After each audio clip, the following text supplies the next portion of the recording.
Darius Holt was 39 years old the morning his wife stood in a Nashville courtroom and won everything.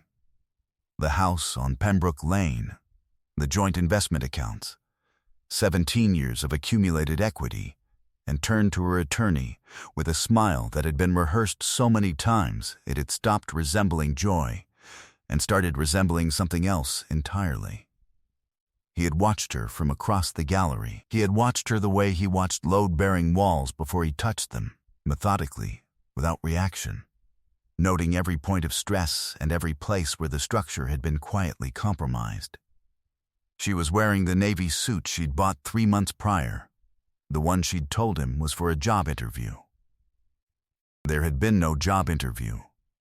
He had known that for 7 weeks. He had said nothing about it. He had simply continued doing what he had always done, which was document everything and move in straight lines and wait for the moment when the full weight of what had been built came to rest on the supports that were actually there. The judge had announced the ruling at 10:47 in the morning. Darius received the news the way a structural engineer receives confirmation that a beam is compromised, without panic, with a quiet mental note that the load needed to be redistributed immediately. His wife, Adrienne, had too. $3 million in hidden assets that no one in that courtroom, except Darius, his attorney, and a forensic accountant named Raymond Osai, knew about yet. She had spent 14 months moving money through a web of accounts she believed were invisible. She had been wrong about that for 11 of those months. What Adrienne did not understand, what her attorney did not understand, what no one in that sunlit courtroom understood, was that Darius had handed them the case they thought they won. 20 minutes after that ruling, the judge called her back. Before we jump into the story, comment where in the world you are watching from, and subscribe, because tomorrow's story is one you need to hear. The house on Pembroke Lane had a front porch that Darius had rebuilt from scratch in the spring of the year they had been almost happy. He had pulled up the original boards, pine, rotted in 3 places near the railing posts, and replaced them with pressure-treated lumber that he had selected himself at the yard, running his hand along each board to find the ones without warp. He had not hired anyone to help him. He was a structural engineer by profession and by temperament, which meant he had a hard time delegating work that required judgment. You could delegate measurements. You could delegate cuts. You could not delegate the moment when you placed a board and felt whether it was sitting true. His grandmother, Vera Holt, had told him when he was 11 years old that the quality of a man's work when no one was watching was the only honest measure of his character. She had been talking about him skipping steps in the multiplication tables during a math drill. But she had a way of saying things that meant more than the immediate situation required. And he had carried that particular sentence into every job site and every calculation and every marriage he'd ever tried to build. Vera was 83 now and lived in a care facility in Clarksville, and on the Sundays he visited she still asked him, in a voice quieter than it used to be, whether he was building things that were going to last. He had always told her yes.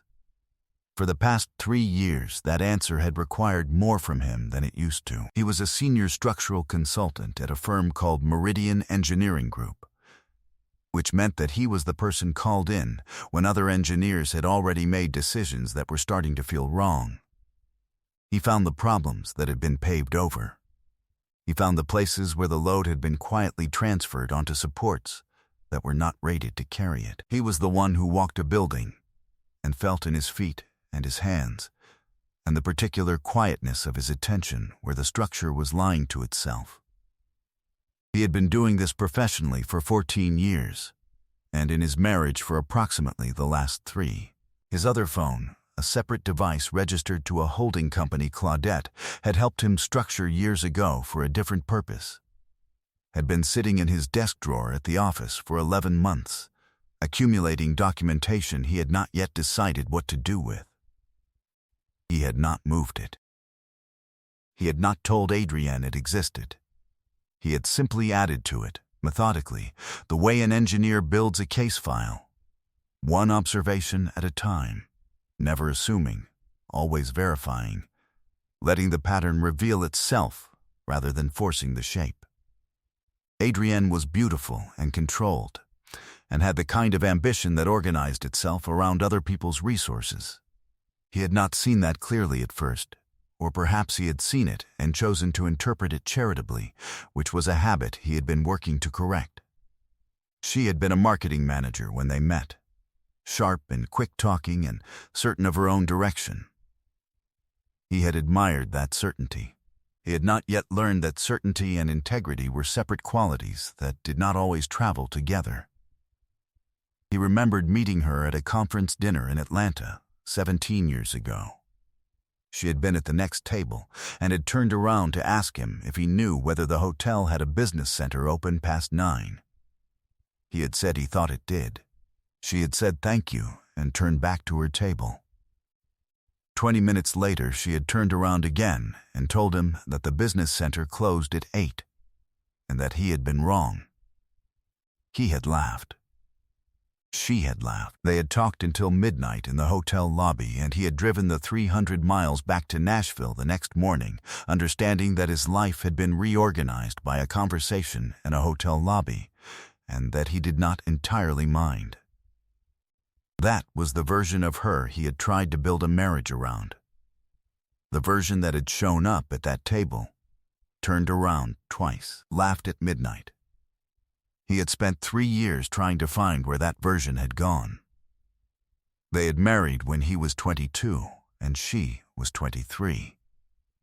They had bought the house on Pembroke Lane 4 years later with a combination of his savings and a down payment that came, he understood much later, from a business account she had been managing jointly with a man named Preston Ware. Preston Ware was a commercial real estate developer based in Brentwood. He wore Italian shoes and drove a white Range Rover, and had been involved with Adrienne in varying degrees of intensity for most of the time that Darius had been involved with her as a husband. That last part had taken him a long time to accept. Not because he lacked the evidence, but because the evidence, assembled in full, implied something about the architecture of his marriage that he had not wanted to be true. A man who spent his career finding the hidden failures in other people's structures was not always prepared to find them in his own. That was the particular cost of having built something you believed in. The disassembly was slower and more painful than the building had ever been. He had found out on a Thursday. He had come home 2 hours early from a site visit in Murfreesboro because the inspection had been canceled and there was no reason to stay. The house on Pembroke Lane had been quiet in the way that houses are quiet when they should not be. He had noted the unfamiliar vehicle in the driveway, a dark gray sedan. Not Preston's Range Rover, something more anonymous than that, which in retrospect was itself a piece of information. He had gone inside. He had gone upstairs. He had understood, from the sounds and the specific quality of the silence that followed, exactly what he had walked into. He had gone back downstairs. He had sat in the kitchen that he had tiled himself, slate gray, handset, grouted over a long February weekend 3 years ago when the marriage had seemed like something worth maintaining with that level of care. And he had poured a glass of water and drunk it slowly and then taken out his phone and opened the notes application. His hands did not shake. He typed 2 words. Day 1. He had been a structural engineer for 14 years. He knew that the way to address a compromised structure was not to kick the wall in. It was to understand the full extent of the damage first. You did not begin removing material until you knew what was holding weight. You did not begin removing material until you had something in place to carry the load.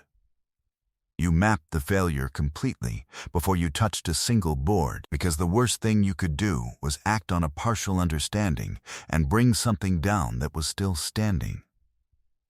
He went back upstairs after 15 minutes. The gray sedan was still in the driveway. He knocked twice on the bedroom door, the way a man knocks when he is not asking permission. There was a very long silence. He said through the door in a voice that was entirely level, "When you're ready, I'll be in my office." He drove to the office. He sat at his desk. He opened the folder he had been building for 11 months, transaction records, calendar discrepancies. A set of text message screenshots he had obtained through means he had never needed to explain to anyone. Bank statements. The business registration filing for an LLC in Adrienne's maiden name that he had found through a public records search 4 months prior, and had said nothing about. He added a new note to the file. He labeled it Thursday and wrote down everything he had seen in a precise, factual sequence. Then he spent 2 hours going back through the previous 11 months of documentation and finding the places where the gray sedan appeared. Once in the background of a photograph Adrienne had texted him from what she said was a client dinner, the sedan visible at the edge of the parking lot. Once in a toll record he had obtained from a shared account she had forgotten he had access to.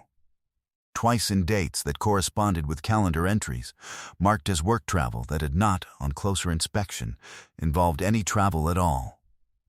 He had not been looking for confirmation. The confirmation had found him. He had simply been precise enough to notice it. He drove back to the office and called his attorney before 5 o'clock. Her name was Claudette Marsh. She had been practicing family law in Nashville for 22 years and had the manner of someone who had heard everything at least 3 times and had stopped being surprised by any of it. She listened to what Darius said in about 4 minutes. Then she asked him 3 questions. How long he believed the relationship had been ongoing, whether he had any access to joint financial records, and whether he owned anything separately that had not been commingled with marital assets. He answered all 3 questions accurately. She was quiet for a moment. Then she said, "Don't change anything in your behavior. Don't move any money. Don't say anything at home that you would not want a judge to hear. Come in Monday morning," he said. "All right?" He drove home and made dinner. Adrienne came downstairs at 7. He told her the site visit had gone long. She said the traffic on I-65 had been terrible. He asked if she was hungry. They ate together at the table he had refinished himself, on plates she had picked out. In a kitchen he had built with his own hands, and he was the only one at that table who understood the full situation. He was done. He was also not finished yet. Those were different things. The following Monday, Claudette reviewed his financial records with the focus of someone who had spent 2 decades in the specific architecture of marital deception. She found the first irregularity inside 20 minutes.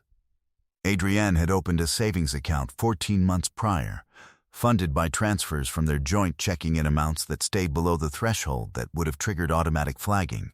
$4,700 here, $6,200 there, never a round number, never twice in the same month. 63 transfers, 11 months.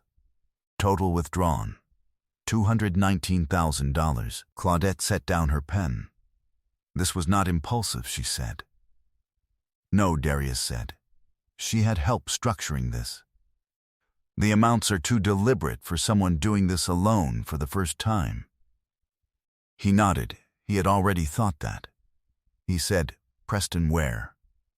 Claudette wrote the name down. "Tell me what you know about him." He told her everything. He had not spent the previous 4 days idle. He had pulled every public record he could access, property filings, business registrations, court records.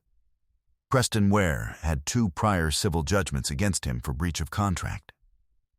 He had been a party in a business dispute 4 years prior involving the alleged misappropriation of investor funds.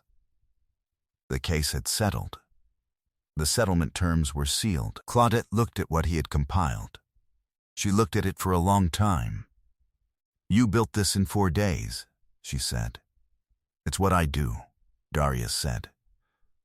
"I find the places where the load isn't sitting where people say it is." She looked at him over the top of her reading glasses. I'm going to need a forensic accountant. I know someone. His name was Raymond Osai, and he was 47 years old, and had the quiet confidence of a man who had spent his career inside other people's financial decisions, and had very rarely been surprised by what he found. He met with Darius and Claudette the following Thursday. He reviewed the account documentation and the transfer history and the business registration records for a Brentwood LLC that Adrienne had incorporated 8 months prior, 2 months after the transfers began. The LLC was called Meridian Creative Partners, which was either a coincidence or a deliberate provocation. Darius had decided it was a coincidence. It did not matter either way. Raymond traced $3 million in assets, real property, business interests, a brokerage account held in the name of the LLC that Adrienne had assembled and shielded from the marital estate over a period spanning nearly 2 years. Some of it was hers. Some of it came from Preston Ware, who had, Raymond noted without editorializing, a documented interest in ensuring that the assets were held in a name other than his own, given his prior legal exposure. Raymond set his pen down in the same way Claudette had set hers down. She had no idea Tennessee family courts had adopted forensic accounting evidentiary standards 2 years ago, he said. He was speaking to no one in particular. She's not a lawyer, Darius said. No, Raymond said. She is not. But someone who was a lawyer should have told her. He paused.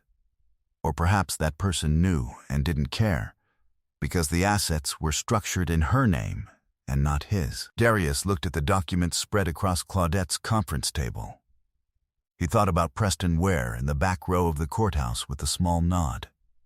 He thought about a man who had arranged things so that all the legal exposure would fall on someone else. He moved with the same deliberate calm that defined all his actions. That weekend, he went home. He cooked dinner. He asked Adrienne about her week. She told him that a client presentation had gone well and that she was thinking about having the back hallway repainted. He said that sounded fine. He asked what color she was thinking. She said something warm, maybe a terracotta. He said that could look nice. They ate, and he cleaned the kitchen, and she watched something in the living room, and he sat at the kitchen table and reviewed site drawings for a bridge inspection in Gallatin. She had no idea that 3 feet away from her, on the other side of a wall he had insulated himself, the structure of the life she thought she was building was already fully documented, fully mapped, and quietly waiting. 3 days passed. Claudette came to Darius with a proposal. She had the documentation. She had the forensic accounting. She had the LLC filings, the transfer records, the pattern of deliberate structuring. She could file immediately and demand a full financial disclosure hearing before the divorce proceedings formally opened. That was option 1. Option 2 was different. You let her file first, Claudette said. You let her attorney build the case on the financial picture they believe is accurate. You let the ruling come down. And then, before she can act on it, we present everything. Darius was quiet for a moment. That's a significant risk, he said. It is, Claudette agreed. The reward is that the judge sees the full scope of the deception at a moment when it cannot be explained away as a misunderstanding or a bookkeeping error. She will have just won a ruling based on a fraudulent financial disclosure. The judge will have just been used as an instrument of that fraud. He thought about load-bearing walls. He thought about the moment when the full weight of a compromised structure came to rest on supports that could not hold it. How long do we have once the ruling comes down? He said. 20 minutes is enough, Claudette said, if we are ready. He nodded. They were ready. Adrienne's attorney presented a clean case. Darius's attorney offered no significant resistance. The ruling took 45 minutes to reach. Darius received it from across the gallery without expression. Adrienne received it with the smile she had been practicing. Her attorney shook her hand. Preston Ware, seated in the back row behind a woman Darius did not recognize, allowed himself a small nod. Darius sat with his hands folded in his lap and said nothing. Claudette Marsh stood up. She said, "Your Honor, before this court adjourns, the respondent respectfully requests the opportunity to enter supplemental documentation into the record under Tennessee Code Annotated 364121, pertaining to fraudulent financial disclosure in marital dissolution proceedings." The courtroom went still. Adrienne's attorney turned. The judge looked at Claudette over his glasses with the expression of a man who had presided over a great many courtrooms and had learned to recognize, by a very specific quality of silence, when something significant was about to occur. He said, "Proceed." What Claudette laid on the record in the next 11 minutes was not a surprise to Darius, and not a surprise to Raymond Osei, and not a surprise to the judge, who was already reviewing the submitted exhibits with a stillness that was more alarming in its way than any display of reaction would have been. It was a surprise to everyone else. The LLC. The $2, $3 million in shielded assets. The 63 transfers over 11 months. The structuring pattern. The prior civil judgments against Preston Ware. The forensic accounting certification. The testimony declaration from Raymond Osei, submitted in written form, which laid out with complete clarity the anatomy of a financial deception that had been in construction for 22 months. Adrienne's attorney stood up. He started to speak. The judge raised one hand. He said, "Counsel, sit down." He was quiet for a moment. He looked at the exhibit binders. He looked at Adrienne. She had stopped smiling. He said, "I'm going to need 20 minutes." He called her back in 18. He vacated the ruling in its entirety. He ordered a full financial disclosure audit. He referred the matter of fraudulent submission to the court's oversight body and noted for the record that the respondent's counsel reserved the right to pursue criminal contempt proceedings. He awarded Darius Holt an emergency asset freeze on the LLC pending full discovery. Preston Ware left the courtroom without the small nod. He left quickly. His attorney, who had not been seated in that courtroom and who received the news by phone in a Brentwood office 14 miles away, called him back twice before he answered. Adrienne sat at the plaintiff's table after the courtroom had mostly emptied. Her attorney was speaking to her in a low voice. She was not looking at him. She was looking at the far wall in the way that people look at things when they are not actually seeing them, when what they are seeing instead is the specific moment when everything they thought they had built revealed itself to have been resting on nothing at all. Darius stood in the hallway outside and waited for Claudette. He did not feel triumphant. He had never confused the correction of a structural failure with a victory. The building had been compromised. Now the compromised sections were being removed. What came next was the work of rebuilding on honest ground. Claudette came out of the courtroom and stood beside him. She had the composed, unhurried manner of someone who had known for some time that this moment was coming. He said, "What happens now?" She said, "Now the real accounting begins." He nodded. He looked at the courthouse window. Nashville light in October was thin and specific, the kind of light that showed everything without warmth. "You picked the wrong man to build against," he said quietly, to no one in particular. "I find the load paths. That's all I do." 9 months later, Darius Holt was standing in the backyard of a house in East Nashville that he had purchased on his own and was in the process of renovating on weekends. The way his grandmother had always said, a man should own the things he lived inside, not just by deed, but by the work of his own hands in the walls. The divorce had finalized in February. The full financial disclosure had surfaced too. $3 million in concealed assets, which the court redistributed according to Tennessee marital law. Darius received the house on Pembroke Lane, and a settlement figure his accountant described as equitable, and Claudette described, privately, as just. He sold Pembroke within 60 days. He did not want the porch he had rebuilt. He wanted to build a different one. Adrienne had lost her attorney partway through the discovery process when it became clear that the fraudulent submission exposure created a professional liability issue he was not willing to carry. Her second attorney had negotiated a settlement that preserved less than a third of what she had expected to walk away with. The LLC had been dissolved under court order. The brokerage account had been split. The real property, a condominium in Brentwood that she and Preston had purchased jointly through the LLC, had been sold at a court-ordered liquidation price that disappointed both of them. Preston Ware was facing a separate civil action from one of his prior investors who had been watching the contempt proceedings and had, in the phrase his own attorney used, seen an opening. That matter was not yet resolved. It was moving, as these things moved, in one direction. Adrienne was working as an account coordinator at a mid-size marketing firm in Antioch. It was a position 2 levels below what she had held before.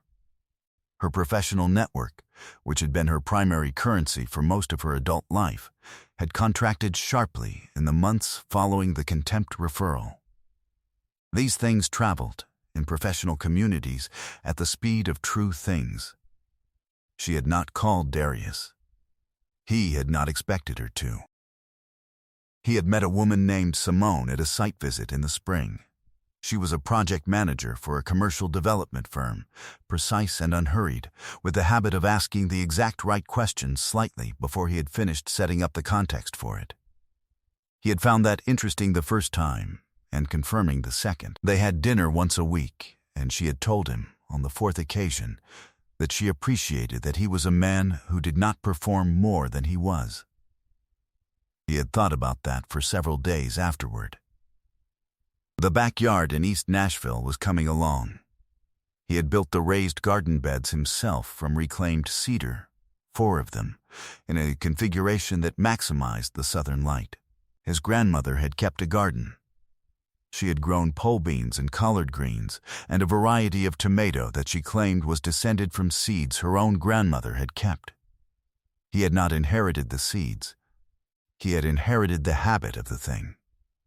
He pressed a seedling into the soil with both thumbs and settled it gently into place. Some structures, he thought, you do not rescue. You document them fully. You understand what failed and why. And then you clear the site and begin again from a foundation that can actually bear the weight of what you want to build. He was not angry. He was not bitter. Bitterness required ongoing emotional investment in people who no longer deserved it, and he was a man who had learned, over the course of a long and careful career, to allocate load precisely. He stood up and brushed the soil from his hands. The morning was good. The garden was beginning. The foundation was honest. That was enough. I hope you enjoyed that one. Be sure to like the video and subscribe so you don't miss the next story. I picked out 2 more for you that I think you'll really like.